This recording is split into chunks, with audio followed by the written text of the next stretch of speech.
Namaste, greetings. I'd like to take you to a time where I was leading a double life. Yes, way back when I was a young girl growing up in Chennai, South India, then known as Madras. I would wake up every morning and get ready for school. My grandma would make perfect braids and she would put a bindi on my forehead, a smaller version of this one, and my mother would drop me in school. Not an ordinary school, but one of the best schools in Chennai. We would enter this beautiful campus in the heart of the city, Sacred Heart High School Presentation Convent. And I would merge with the other students, all of us wearing well starched green pinafores. And most of them would be wearing bindis like me, because though it was a Catholic school, the majority of us were Hindus. But we would all gather in the assembly hall, and our headmistress, a nun who had recently taken over from the Irish nuns, would lead us in prayer, in hymns, and the school song.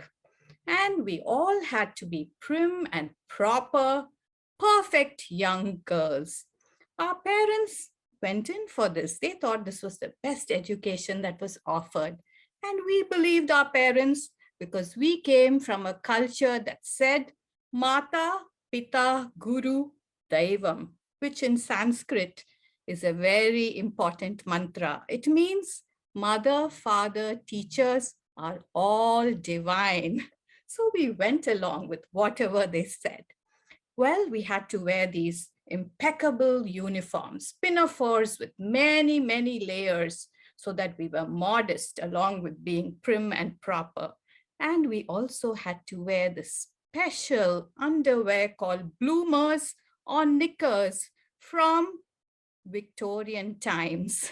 We didn't complain, though it was terribly uncomfortable. And we also had to wear these closed brown shoes with nylon socks, totally unsuited for the hotter and hottest days in Chennai all year round. But of course, we went along with it and did not dare to complain.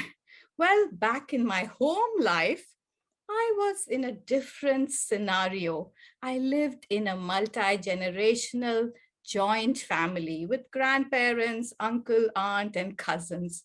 And we used to run around freely, often without footwear, on the cold stone floors.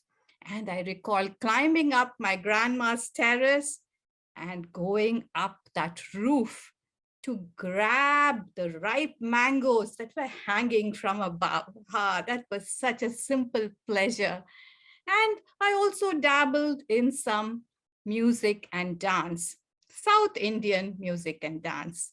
And I was one year cast as the mighty god Shiva. Yes, Shiva, the destroyer, the god of change. I wanted to be his wife, Parvati, but I got to be Shiva with the snake around my neck, a third eye drawn on my forehead, a fake trident in my hand, wearing a fake tiger skin. And of course, there was an imaginary Nandi or bull by my side, and the beautiful Parvati also was standing there. And I burst into song. Jaya Ganga Jatadara Gauri Shankara Girija Manaramana Nandi Vahana Nagabhushana Nirupama Guna Sadana Natana Manohara Nila Kanta Shiva Neerajadala Nayana, talking about his attributes, like the third eye and the bull, and of course the snake around his neck, and the Ganga river flowing down his head. It felt so strong and it was so empowering to me. Well, back in school, it was a little different. We learned a lot of subjects to make us perfect, well-rounded students. And of course, we had to go in for something called moral science every day. I don't really remember what we picked up there.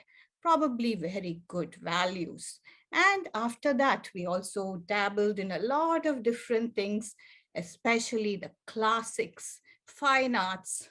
And the strange thing was that we totally bypassed biology, didn't learn any of it.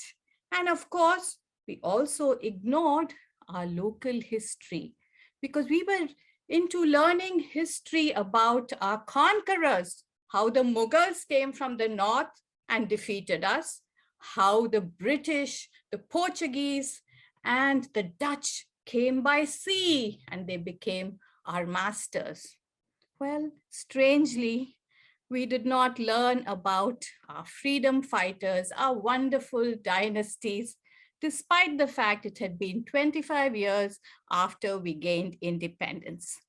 Music was very important, and the best pianist in town, Mr. Handel Manuel, came and accompanied us on the piano as we learned all the classic tunes.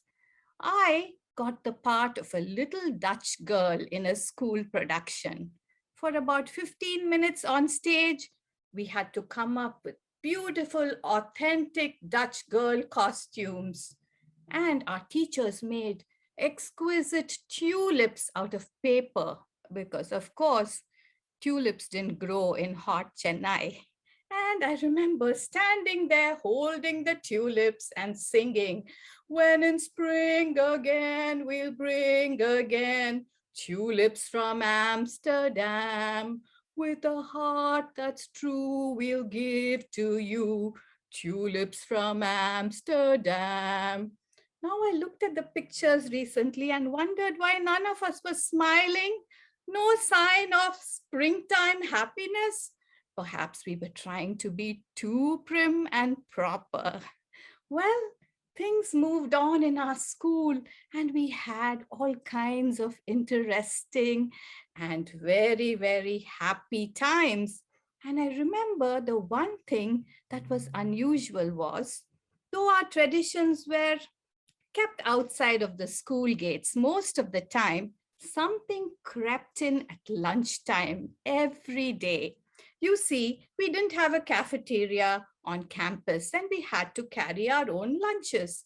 And believe me, this was not like a simple sandwich. Our mothers took pride in packing 3 tiers of lunch in a tiffin carrier or a lunch box with 3 compartments secured by a frame and with a spoon stuck in so everything would stay in place.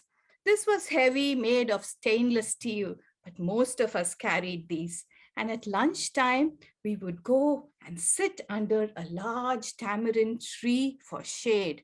We were too cool to use the lunchroom. So we would sit despite the heat wave, despite the risk of bird droppings coming down on us. We would open our lunch boxes and start digging into it. The first container would be sauteed vegetable, and the root vegetables were my favorite. The second one would have a concoction of rice and lentil soup, Indian lentil soup called sambar. The third one would have rice mixed with yogurt, which we called curd rice. It was the ultimate comfort food for those hot, all year long days. And this would come with a piece of pickled mango or lime. And that really hit the spot. It's a miracle how we went back to class and managed to stay awake. Well, the final year of my school was very, very memorable because we had this huge production of Pride and Prejudice, a grand fundraiser. And guess what? I was picked to play Jane Bennet. For an entire month, we got to skip classes and rehearse. That is how seriously we had to take this. And I thought everything was going well when my drama teacher summoned me and told me that I needed to improve my posture and walk like a model. And she made me balance a stack of books on my head and walk all over the corridors. She pulled an Eliza Doolittle on me.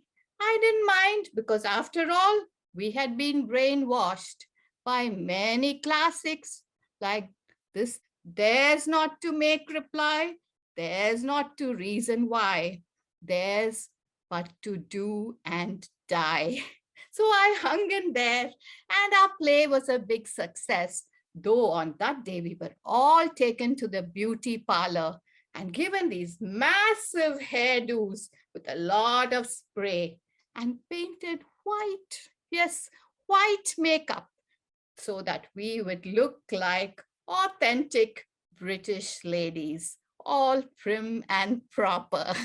Well, I graduated and I went on to another Catholic institution, a college called Stella Maris down the street.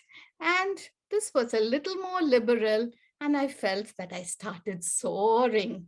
And I realized that Rudyard Kipling was wrong after all when he said, East is east and west is west, and the twain shall never meet.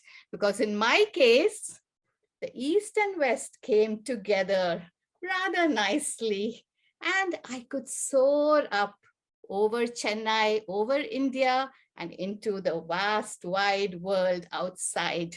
It was not a bad thing, was it? Living a double life in two cultures? Thank you.